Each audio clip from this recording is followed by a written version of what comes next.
Well, thank you, David and Red Cloud, for hosting us here today. The reason I showed that quick video on Standard Uranium was to give you an idea of what we've been doing over the past 5 years. We are not a brand new company in the basin. We've been actually exploring for 6 years now in the Athabasca Basin, and a lot of those photos in that video kind of show some of the programs we've been working on. The winter and the summer, we've managed to build out a phenomenal exploration team, and in the past 6 months, we've transitioned from a pure exploration play to a project generator and an exploration company as well. So we are Standard Uranium. We are a junior Canadian uranium exploration company, all focused in the Athabasca Basin, and we're searching to find the fuel to power a clean energy future. We are going to be making some forward-looking statements today, and myself and our VP of Exploration and President Sean Hilliker are going to be speaking to you today. Sean's going to go through some of our technical slides on our projects and sort of walk you through what we have lined up for 2024, our most exciting year yet. When we were at this conference actually back in November, we had just transitioned to a project generator model, and we had yet to complete any deals on any of our projects. When we started this company, we had one flagship, which was our Davidson River project in the southwest corner. Beautiful land package right to the west of Next Gen's Arrow, Fission's RRR, and the Pure Point Spitfire. It's an incredible area. We're going to see a lot of exploration going on in that region. But over the past 5 years, we've expanded up into 11 projects as of today. And we made the transition about 6 months ago with the idea of, look, we've got a lot of projects. We want to see those explored. We want to see those drilled. But it takes a lot of capital. Exploration's expensive. So we had the idea of transition to the project generator like our friends over at Sky Harbor and guys at Canalaska and F3, they do it, and we've seen success. One of the things that's a little different about us is not only do we work those projects with our partners, but we actually are the operator. So we get paid to make all the exploration work happen, which is kind of unique. So, why invest in Standard Uranium right now? There's a number of things that go into it, but ideally, look, the market's hot. Uranium is a fantastic place to be in right now, probably the hottest sector out there. Saskatchewan's where you want to be. The Athabasca Basin's great. We've got incredible projects, which Sean is going to walk you through. We've built up a great team, and the time now is to invest in a company pre-discovery. And you make discoveries when you're drilling, and that's what we have planned for this year. So here's a little bit of a snapshot here showing a map of the southwest corner. You can see our Davidson River project there. We've expanded it over the last couple of years, sitting on that same Patterson Lake conductor where Arrow and Spitfire and RRR. It's a remarkable area. On top of that, you can see F3's JR zone just to the north of us as well. And we'll let Sean will talk to you about why that's exciting. So one of the things that this slide sort of highlights, when you're getting into the Athabasca Basin and you are a project generator as well, one of the things that makes deals with us easy to do is there's a bunch of boxes you've got to tick off here. Number one, you have to have good projects that have got potential, not just for a small, low-grade discovery, but for high-impact, high-grade discoveries, company makers. So all our projects have that. On top of that, you want to have a technical team that knows what they're doing. Those are geologists who actually focus on uranium and have done it in Saskatchewan. So we built out a team of 4 in-house geologists that operate all our projects. You also need to have good relationships with your First Nations partners. It's not an obstacle, it's something you want to work on to build those strong relationships, and we've been doing that from day one. And we have projects, all our projects have got First Nations agreements signed on them. Not just in talks, those are signed deals that are done. So that's really important. On top of that, all our permits. We've been working with the Saskatchewan government to make sure all our permits we have for all our projects, we get them on time, and it's remarkable to have. Not all companies are able to achieve that. On top of that, you have to have the vendors that actually know what they're doing. You're going to see a lot of companies showing up in the Athabasca Basin, putting their flagpole down and saying, we've got a project, we want to get to work. But guess what? There's only so many qualified drillers around or vendors, and you've got to have those relationships and you have to get those deals done. We've got quality drillers, helicopter companies, camps, everything's lined up for all our projects. And you've got to have capital to explore. So one of the reasons we're moved to the project generator model, we now have cash coming in from our JV partners, cash and shares, and we get paid to operate. So that takes care of all our G&A for the year. And then the only project that we have to raise capital for is our flagship, which we're going to keep 100% to ourselves. Here's a quick list. So when we were here in November, we hadn't had any deals done, but in a matter of 3 months, we've signed 4 deals, bringing in $31 million to Standard in the last few months. Those are all JV earn-in projects that are going to drive exploration across those 11 projects we have. These ones specifically, these 4, and that's going to drive the next 3 years of exploration for Standard. So it's a really exciting time for Standard, and stay tuned for more deals coming. So here's a quick map of the Athabasca Basin, and you can see our logo on there. Those are our 11 projects. We started off, as I said, with the Davidson River, and then within a couple years, we moved up north to Sundog, which is near the Uranium City area. And Sean will talk to you about why that new project has been put into the hands of Arrow Energy and why that's so exciting. And then on the eastern side, we have 3 projects, Atlantic, Canary, and Ascent, which we've started a drill program already this week on our Atlantic project, and we're going to move through to Canary and Ascent right after that. So you can see the exciting times ahead. Here's a sort of a slideshow showing you when those projects are going to get explored. We get asked, if you guys are operating, how are you going to manage to do 5 drill programs this year? Well, here's how we're going to do it. They're going to go one after the other. They're both 5 to 6 week each in length, and then we move to the next one. We move the whole drill team over, move our exploration geologists over, and we go one after another. So it's going to be a very busy year, lots of drills turning all year round, and we're super excited to continue to drilling and hopefully make that great discovery this year. This is a picture of our board of directors and our executive team. As I mentioned, it's really important to have people that actually know what they've done in this space. So on our board here, you can see Neil McCallum, who's been exploring uranium in the Athabasca Basin for 20 plus years with the DeRouche Group. Sean Hilliker, he'll be up here next. Sean actually came to us from NextGen Energy, where he spent 5 years working with them from the discovery of Arrow all the way up to the feasibility study, which he wrote his master's degree on the Arrow deposit. So he knows the space extremely well. And you see Mike Young in the bottom left corner. Some of you who know the Australian space, Mike is very well known. He was the CEO of Vimy Resources for 8 years before he moved on into the coal space, which is kind of ironic. And then we've got a couple corporate lawyers in the bottom right in banking, and of course our CFO. So a very strong uranium-focused board there. All right, I'm going to bring up Sean Hilliker, our VP of Exploration and President, to walk you through our projects and walk you through what's exciting about what we're doing this year. Go ahead, Sean. Thanks, John. Morning, everybody. What's the button here? Big one. Big one? Yeah.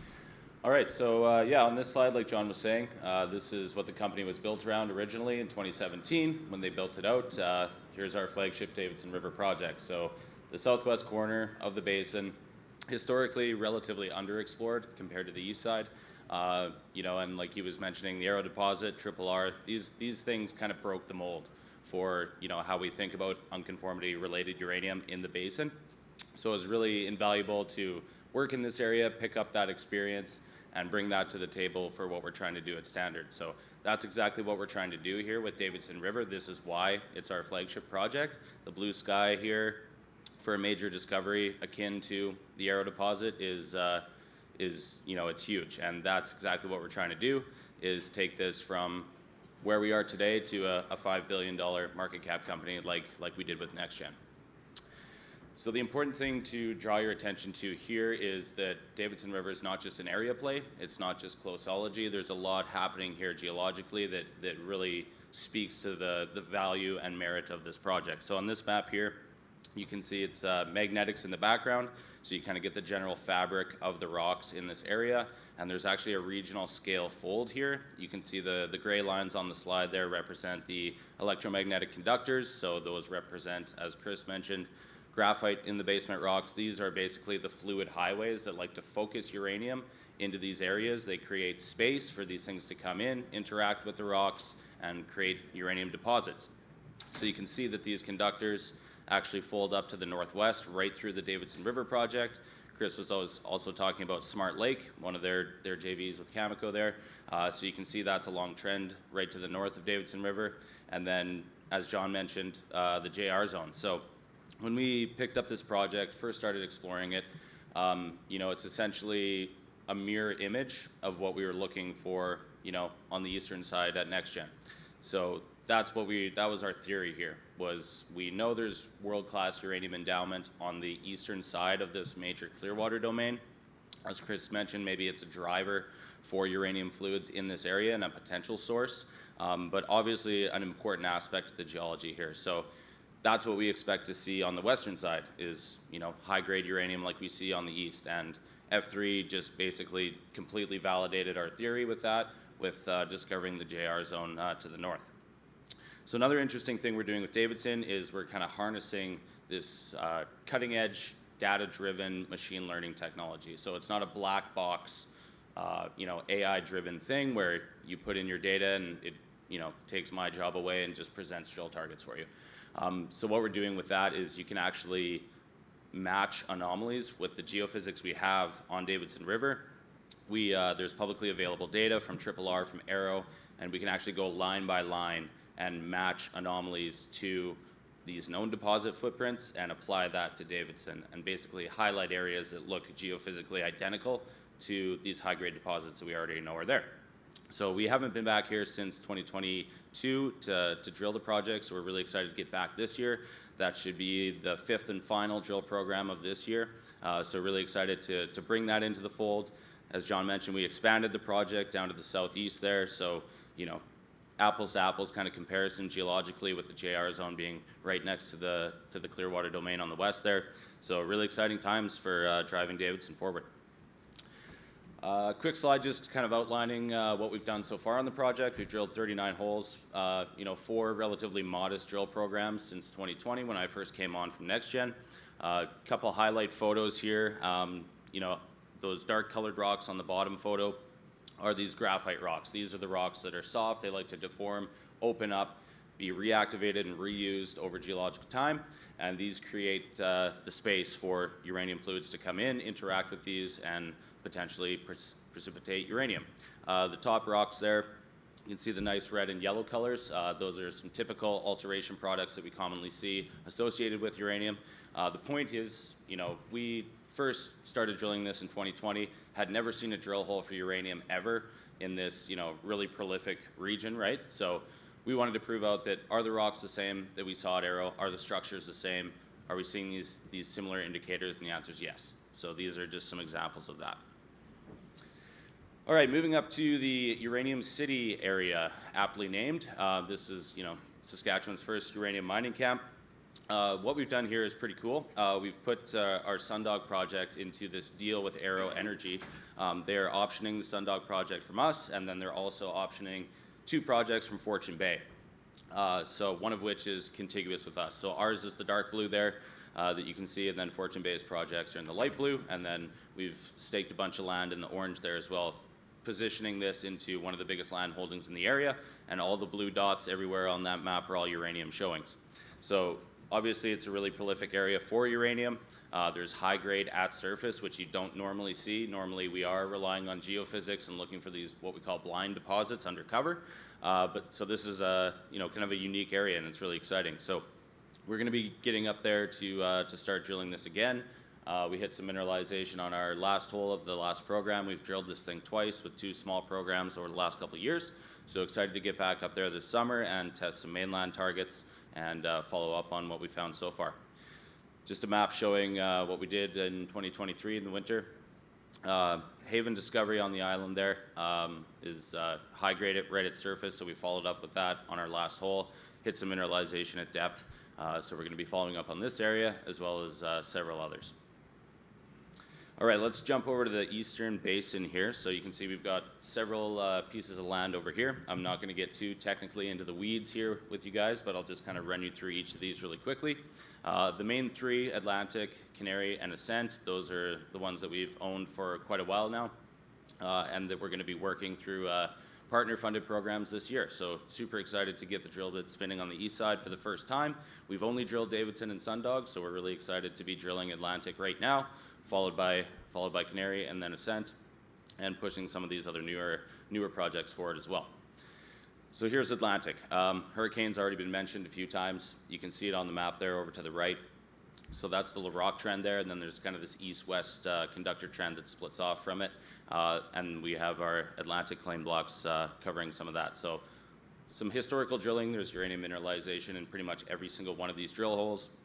What we're looking for here, and for most of these east side projects, the exploration thesis is high grade, classic, unconformity related uranium mineralization like Hurricane. So that's our ideal target over on this side, is the unconformity versus basement hosted uranium at Davidson River. So we're focusing on the western claim block here. Denison drilled a hole there, BL 1632. You can see in the bottom left map, zooming in on that. 342 parts per million uranium right at the unconformity, over 0.5 meter. Anything over 1 part per million is anomalous in the sandstone. Up in the 350 range is highly anomalous. So they hit some good structure, a little bit of uranium in that hole. In the report, they're like, yep, looks good, but we overshot the target. It's probably to the south. And lo and behold, we ran a gravity survey and have a beautiful 1,400 meter by 850 meter density low anomaly that we're focused on just to the south of that hole. So that's what we're drilling here first this winter, and it's spinning right now. Following that, here's our active 3-year deal with Mamba Exploration, an Australian company. So we're going to jump up to Canary after Atlantic's done. Again, underexplored project in a great area of the basin. We ran a survey on this, a 3D resistivity survey in 2022. Fantastic target that popped up to the north along that large conductor. And then there's also one of the smaller conductors down to the southwest there. Geophysically looks identical to the Rough Rider J-zone signature in the geotam. Interesting results from CRK 137, a historical hole there as well. Drilled vertically, not properly tested, so we're going to follow up on that as well as test this major resistivity and EM anomaly to the north. Even further to the northeast is our Ascent project. So this one sits right on the edge of the basin. You can see the basin edge kind of cutting the map there, north-south. So there's no cover on the eastern side of it, and then up to like 50 meters of sandstone on the west. So again, like Chris mentioned, Arrow kind of broke the mold with things, and we know now that we can find really high-grade, shallow mineralization in the basement rocks. You don't necessarily need that sandstone cover on top. But again, with all these projects, we're looking at shallow drill targets. So Atlantic, the unconformity is around 450 meters. That's like Cigar Lake, one of the 2 operating mines. And then as we continue through these projects up to the northeast, we're getting shallower and shallower. So really effective drilling and fantastic drill targets for this one. On that note, Rocus is one of our new projects. Again, just outside the basin. It's got decent uranium mineralization right at surface in outcrop. So akin to Sundog, something we don't normally see. We got half a percent U3O8 in outcrop right at surface. This thing's never been drilled. So pretty excited about this one. We're going to push this forward to a turnkey operation, like John was mentioning, getting it ready for a partner to come in if they are interested. So we're going to be working on this one with some geophysics, pushing that forward. Same with Corvo. Corvo sits right outside the basin. The line coming through right to the northwest of the project is the basin edge. Again, mineralization right at surface. This thing's been drilled a little bit, but not too much. So we're going to be doing some modern geophysics on this and preparing it for drilling in 2025, 26. And just quickly, I'll rip through some of our new little pieces of land we picked up. Cable Bay Southwest, good project, never been drilled. A long strike from some anomalous results. The Cable Bay Shear Zone is this major crustal scale structural discontinuity. It's prolific. It's one of probably the most under-tested corridors in the basin. So excited to move this one forward and see what we can find there. Brown Lake is over by Key Lake mill facilities. Good little piece of land here. It's a long strike from the Shift Lake uranium zone.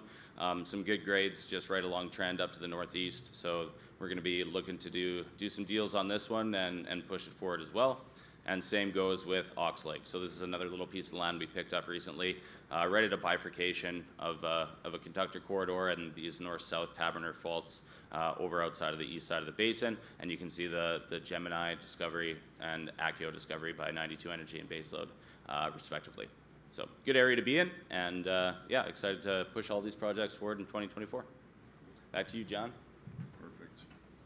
Yeah, thank you, Sean. I know Dave might have a couple questions for us as well, but last slide here kind of shows our cap structure, where our share price is at, market cap, and some of the key funds that have participated in investing with Standard Uranium. One of our strategies from the start was to go find some of the smartest guys in the uranium space, guys like Guy Keller and Mike Alcom from Station Cove. Both of them were invested with us when we were still private before we went public.